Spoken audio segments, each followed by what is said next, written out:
कल्याणकारी जन शासन का यदि आप प्रचार प्रसार करना चाहते हैं और शासन प्रभावक महापुरुषों का जीवन चरित्र यदि आप सुनना और सुनाना भी पसंद करते हैं तो हमारे इस चैनल को ज़रूर सब्सक्राइब करें, ज़्यादा से ज़्यादा शेयर करें। शासन प्रभावक महापुरुषों के जीवन चरित्र की श्रृंखला में आज हम सुनेंगे ऐसे युग प्रभावक महापुरुष की कथा जिन्हें जन्म के कुछ समय बाद ही जाति स्मरण ज्ञान हो गया।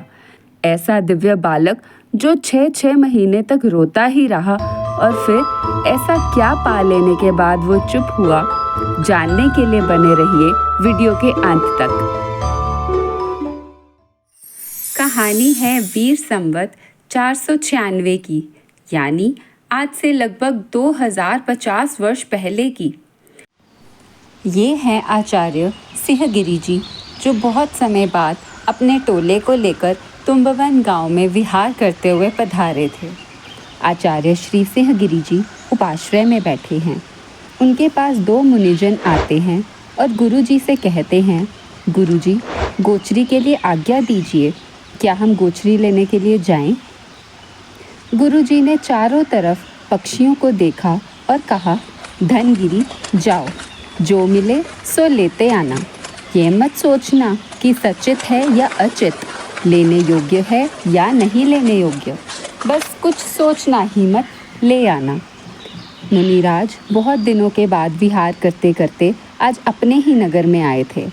दोनों मुनिजन पहले अपने खुद के ही घर में यानी गोचरी आहार लेने गए। जाकर धर्मलाभ कहा। एक महिला बाहर आई जो कि गृहस्थ अवस्था में धनगिरी जी की श्रीमती थी और दूसरे मुनि जी की बहन। उनका नाम था सुनंदा। धर्मलाभ की आवाज़ सुनकर पड़ोसने भी आ गई। जब दोनों मुनि उस घर पर आए तो सुनंदा बहुत दुखी और परेशान दिखाई दे रही थी। उसके हाथ में एक 6 महीने का प्यारा सा बालक था जो रो रहा था। धनगिरी जी ने कहा, धर्मलाभ। तो सुनंदा ने कहा, महाराज जी, मैं बहुत दुखी हूँ, परेशान हूँ। ये जब से जन्मा है तब से रो ही रहा है। मैंने इसे चुप करवाने के लिए हजारों प्रयास किए, मगर ये कभी चुप ही नहीं हुआ। मैं बहुत परेशान हो चुकी हूँ, तंग हो चुकी हूँ। एक पड़ोसन ने कहा, हाँ सही कहा, सारा दिन इसकी रों से हम खुद बहुत परेशान हो गए हैं। दूसरी पड़ोसन ने भी हाँ करते हुए कहा कि बिल्कुल, अरे सुनंदा, दे दे इस बालक को। सुनंदा ने फिर गुस्से में कहा, अरे मेरी तो ये जान ही खा गया, अभी तक तो मैंने पाला पोसा, अच्छा हुआ तुम आ गए, ले जाओ इसे, तुम्हारी चीज़ तुम्हें ही अर्पण। ये शब्द वज्र स्वामी जी के विषय में कहे गए थे। सुनंदा उसकी माँ का नाम था और धनगिरी उसके पिता का नाम। आप भी सोच रहे होंगे कि इतना छोटा सा बालक और 6 महीने से बस रोए ही जा रहा है, चुप ही नहीं हुआ। इसके पीछे क्या कहानी है, आओ सुने। जम्बूद्वीप के मालवा देश में तुम्बवन गांव में धनपाल सेठ रहते थे, अपनी पत्नी और पुत्र धनगिरी के साथ। धनगिरी का मित्र था आर्य समित, जिसकी एक बहन थी सुनंदा। उसने ये संकल्प लिया हुआ था कि अगर वह शादी करेगी तो केवल धनगिरी से ही करेगी। समित के पिता ने धनगिरी के पिता से सुनंदा और धनगिरी के विवाह का प्रस्ताव रखा। कहा कि सुनंदा ने ऐसा संकल्प किया है कि वो धनगिरी से ही विवाह करेगी, तो तुम्हें शादी के लिए तैयारी करनी चाहिए। तो धनगिरी के पिता धनपाल ने कहा, लेकिन मेरे लड़के ने तो पक्की दीक्षा लेनी है। तो अब धनगिरी ने अपने दोस्त और माता पिता के दबाव में आकर शादी तो कर ली, लेकिन सुनंदा को पहले ही कह दिया कि मैं जिस दिन चाहूँ उसी दिन दीक्षा ले लूँगा, तुझे रोकने का अधिकार नहीं होगा। तो उसने भी माना कि ठीक है, तुम दीक्षा ले लेना। वक्त बीता और जब सुनंदा गर्भवती बन गई तो धनगिरी ने कहा कि चलो, अब तो तेरे जीने का आधार बन गया, तो अब मैं दीक्षा ले लेता हूँ और तुम मुझे मना नहीं कर सकती, क्योंकि जिस समय मैंने शादी की थी उसी समय मैंने तुझसे यह वचन ले लिया था। तो सुनंदा को छोड़कर उन्होंने सिंहगिरी जी के पास दीक्षा ले ली। दीक्षा लेने के बाद वे गुरुजी की खूब सेवा करते। इधर सुनंदा अपने गर्भ के सहारे दिन व्यतीत करती है और शुभ घड़ी शुभ मुहूर्त में बालक का जन्म होता है। उस समय इर्द गिर्द की सहेलियां ही आकर प्रसूति कर्म करती हैं, खुशियां मनाती हैं और बधाइयां देती हैं। उनमें से एक सखी ने कहा, मानो बच्चे को ही सुना रही हो कि देख, तेरे पिताजी ने तो दीक्षा ले ली, लेकिन अगर धनगिरी होते यहाँ तो वो तेरे जन्म महोत्सव को इतने ठाठ बाट से मनाते कि किसी ने कल्पना भी ना की होती। मगर क्या करें, उसने तो दीक्षा ले ली। अब दीक्षा शब्द को सुनते ही उस बालक को जाति स्मरण ज्ञान हो गया। अब आपके मन में ये सवाल उठा होगा कि ये जाति स्मरण ज्ञान क्या होता है और ये हुआ कैसे। आओ बताते हैं। जाति यानी जन्म, स्मरण यानी याद, पिछले भव की याद आना, उसका मतलब है जाति स्मरण ज्ञान।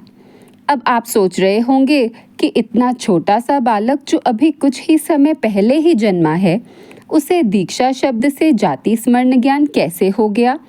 तो आइए आपको ले चलते हैं उस नन्हे से बालक के पूर्व भव में।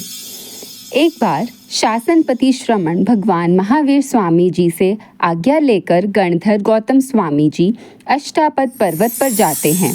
यात्रा करके जब वे वापस आए तो एक पेड़ के नीचे रुके और पेड़ के नीचे एक तिर्यक जृंभक देवता आता है जो गणधर गौतम स्वामी जी को प्रणाम करता है और कहता है कि मुझे कुछ उपदेश देने की कृपा कीजिए।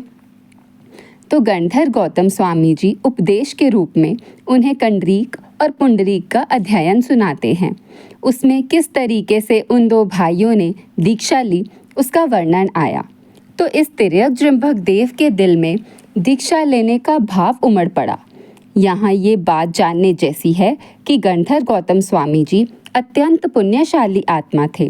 वो जिसको भी बोध देते वो प्रतिबोधित हो जाता। अब देव ने सोचा, अरे इतनी उत्तम दीक्षा मैं तो लूँगा ही लूँगा। मगर देवता तो केवल सोच ही सकता है, दीक्षा ले तो नहीं सकता। मगर उसने संकल्प किया कि इस भव में ना सही अगले भव में मैं दीक्षा ज़रूर लूँगा। देव का भव पूर्ण करने के बाद वह देव सुनंदा की कुक्षी में अवतरित हुआ और इधर दीक्षा शब्द सुनते ही उसे जाति स्मरण ज्ञान हो गया।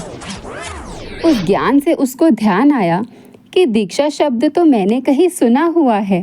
तो फिर वह विचार करता है कि मैंने ये शब्द कहाँ सुना, कब सुना।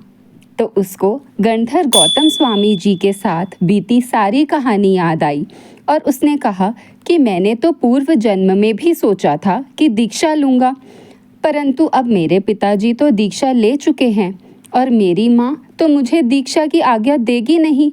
तो कम से कम जब तक मुझे मेरी माँ दीक्षा की आज्ञा नहीं देती तब तक तो मैं दीक्षा नहीं ले पाऊँगा और मुझको तो अब एक भी पल समय बिताना नागवार नहीं है। तो उसने सोचा कि मैं कुछ ऐसा करूं जिसके कारण से माँ खुद ब खुद मुझे दीक्षा के लिए आज्ञा दे दे। अब बच्चों का बल तो है केवल रोना। तो बस नन्हे से बालक ने ठान लिया कि अब तो बस मैं रोता ही रहूँगा, रोता ही रहूँगा।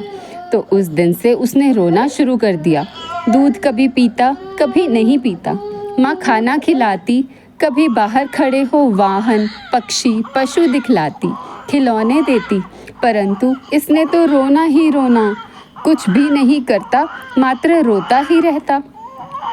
लगातार 6 महीने रोते रहने के कारण उसकी माँ सुनंदा भी परेशान हो गई और जब मुनि धनगिरी जी गोचरी लेने के लिए उनके दरवाजे पर आए तो उसने धनगिरी जी को उसी बालक को ही वहरा दिया। परंतु धनगिरी मुनि ने कहा, रुक, वरना वहराने से पहले सोच ले। एक बार वहरा दिया फिर मांगेगी तो भी नहीं मिलेगा। सुनंदा ने गुस्से में कहा, अरे तुम ले जाओ, बहुत परेशान कर दिया है, अब तुमको पता चलेगा। मुनिजनों ने विचारा कि गुरुजी ने कहा था जो मिलेगा लेते आना, सोचना मत। तो बस झोले में उठाकर उन्होंने बालक को रख लिया और भाग्य की बात, जैसे ही झोली में आया माँ को देखकर किलकारियाँ करने लगा, हंसने लगा, जैसे माँ को चिढ़ा रहा हो। सभी की साक्षी में बच्चे को लेकर दोनों मुनिजन उपाश्रय की ओर चल दिए।